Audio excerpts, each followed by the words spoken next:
இன்னைக்கு நம்ம பார்க்க போகிறது 6th ஸ்டாண்டர்ட் தமிழ் நியூ புக்கில் 4th இயரில் இருக்கிற இலக்கணம் இன எழுத்துக்கள். அது என்னன்னு பார்ப்போம். ஒலிக்கும் முயற்சி பிறக்கும் இடம் ஆகியவற்றில் ஒற்றுமை உள்ள எழுத்துக்கள் இன எழுத்துக்கள் எனப்படும். பாருங்க, இன எழுத்துக்கள்னா என்னது? ஒலிக்கும் முயற்சி பிறக்கும் இடம். இதில் ஒரு ஒத்துமை இருக்கிற எழுத்து தான் என்னது? இன எழுத்துக்கள். அது என்னன்னு பார்ப்போம். 6 வல்லின மெய் எழுத்துக்களும் 6 வல்லின மெய் எழுத்துக்களும் 6 மெல்லின எழுத்துக்களும் இன எழுத்துக்கள் ஆகும்.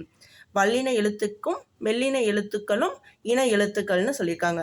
சொற்களின் மெல்லின மெய் எழுத்தை அடுத்து பெரும்பாலும் அதன் இனமாகிய வல்லின எழுத்து வரும். இப்போ ஒரு சொல் எடுத்துக்கிட்டோம்னா அதுல ஒரு மெல்லின மெய் எழுத்தை அடுத்து வர எழுத்து மேக்சிமம் என்னவா இருக்கும்?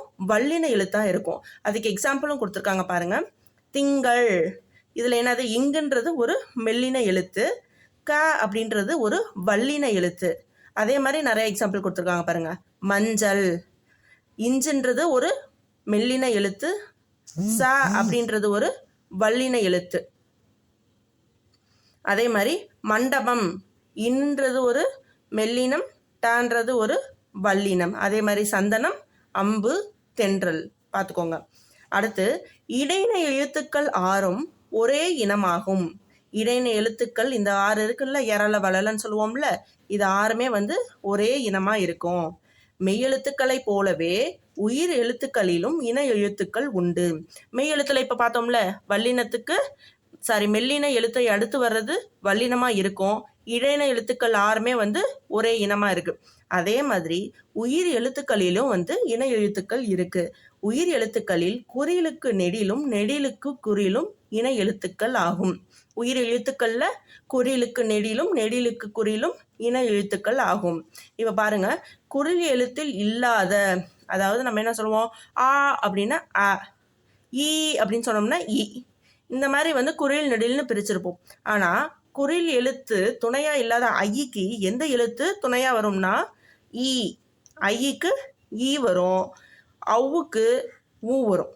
பாருங்க, குறில் எழுத்து இல்லாத ஐ என்னும் எழுத்துக்கு ஈ என்பது இன எழுத்தாகும். அவ் என்னும் எழுத்துக்கு ஊ என்பது இன எழுத்தாகும். சொல்லில் உயிர் எழுத்துக்கள் சேர்ந்து வருவது இல்லை. சொல்ல உயிர் எழுத்துக்கள் சேர்ந்து வருவது இல்லை.